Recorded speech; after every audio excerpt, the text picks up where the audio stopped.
Yes, go on TV 876 fam. Watch I know you don't know your host Lenky there. I'm there again.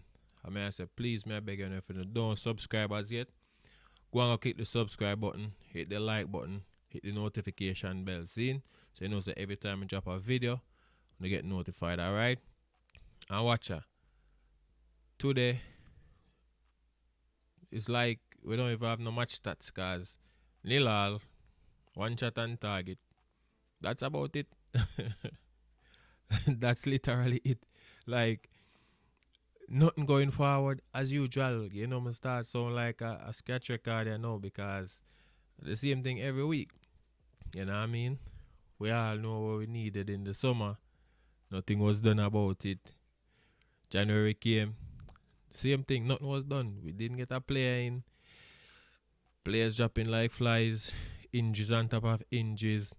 Players not performing, which I can attribute, in my opinion, some of that to fatigue. You know, I can't really fault these players because they have been playing too many games. You know, we were in 4 competitions. We fell out a few, but you know, we have to at least give some credit to the players that are still out there fighting. You know, I think this manager is the one who puts the team in this situation, with his lack of proper planning. You know, as it relates to recruitment and signing players in the summer and also in January. Looking at the game today, I must say it's a little bit better of a performance than the last game against West Ham. You know, we were a little bit more disciplined in defense. Going forward, we just look dull, flat. And again, I don't get why this man insists on playing Merino in a number 9 position when he's not a number 9, and we have number 9s in the academy. Why not use them?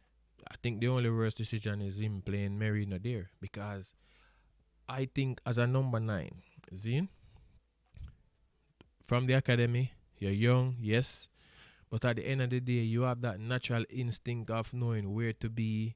You know, you have that as a striker, you know what to do, the runs to make, and I think that's a better option than having Merino up there, up top.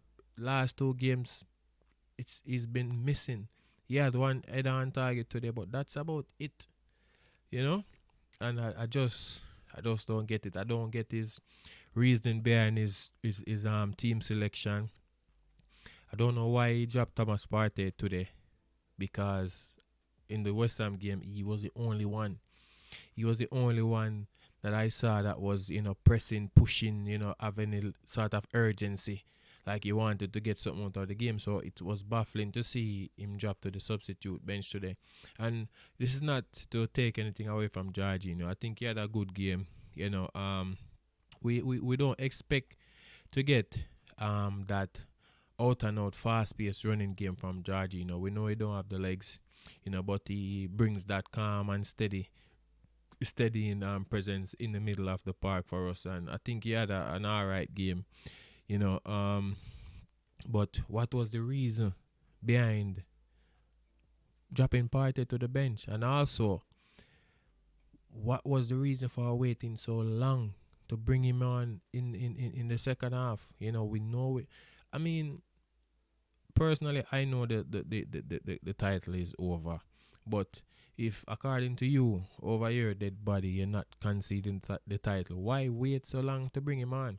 Bring him on earlier. The one bright spark we had, one area, you take him out the game. Like, again, I don't know if it's just protecting him from injury or what, but I mean, why would you choose now to be so worried about players' injuries that you're protecting them by cutting their minutes when you burn Saka out for the past 4 seasons, like, without having a race? Even games that we were winning where Saka has been on the bench, like, not needed. I remember a cup game we were winning and Saka wasn't playing, and you brought on Saka. It's like, I don't understand. This man just doing some one heap of nonsense. Yo, like, why all of a sudden you're pulling one area, and What? Why you concerned about his fitness now? When you do that with no other players, you run Martinelli in the ground, you run Havertz in the ground, Saka, you run Saka in the ground. So why no? Why would you pull? Why would you pull one area? You can't say you're worried about his fitness. Why weren't you worried about the other players' fitness before? So I just don't get it. Again, Tierney, the past couple of games where he has got the small amount of minutes, he has come on and he has looked really good. And these are the guys that you had in your team that could not get a look in. But what happened now? You don't have a choice. Players been injured, out on suspension. So you don't have a choice but to play them. And they are playing well.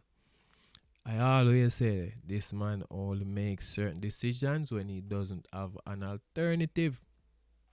And that's exactly what happened today because if he didn't take off Califiori, who was booked in the second minute of the game, another booking and it would be down to 10 men for the second game running. So, he had to make that substitution and kudos to Tierney. He came on, he played well, put a couple nice crosses in. And again, it goes back to my point when I say, like, we need a natural striker because a natural striker is going to be up there in the box, anticipating a cross and, then putting himself in a position. So, should that cross come in, he's there. Marino is not that kind of player. He's a defensive midfielder. Remember, he was brought in the team to cover for the departure of Granit Xhaka. So why you playing him up top? You sell out all the strikers. Why? We have 4 competitions. Why you banking on all your first team players being fit? That's rubbish. And now you have left the team short. This everything is on you. When last season, the season before, when everything was going well, everybody singing Mikel Arteta praises. Oh, yeah, what he has done for the team, he has brought the team from where it was. And so why now, when things aren't going as great, why are you? Why do you think you're immune to criticism? Same like how you can take the props. You get me? Take the beating too, because when things are go good, it's your reason. So when things are go bad, just take the cussing the same. And it's you. Everything is on you. You didn't choose to strengthen the squad. You keep weakening the team. And now, we have a ton load of injuries. And the squad is so thin. Like, trust me, like, I don't know what to say. You see me? This man just, the decisions just awful, man. And I always said his biggest problem is his decision making, and it's been shown time and time again. Like, I don't understand. You're bringing on Zinchenko to play in midfield when he's been on the bench all season. What in your right mind make you feel like say yes, him can come on and do what the team need? Crunch time like this, come on. It don't make no sense. You get me? And you coming on saying over your dead body, the title is not over. Come on, what in your mind makes you so confident that we can go on and win this title? We can't even kick a shot and goal. Last game we had 2 shots on target. This game we had 1. Which top team, in Europe, you can even go down to the championship, don't have a number 9. Trust me, like a big club like Arsenal don't have a forward. Come on, that's unheard of. When Wenger was there, we always had some good players coming through the academy. Balogun was there. Yes, the man get fed up because the man not seen up no pathway, not the first team. You get me? It can't be worse than having them. Like, I don't get why you would just choose to get rid of them, and you think that's a better option than having them. That don't make no sense. You get me? And people gonna come and say, oh, like a foolishness attack. I've seen some comments,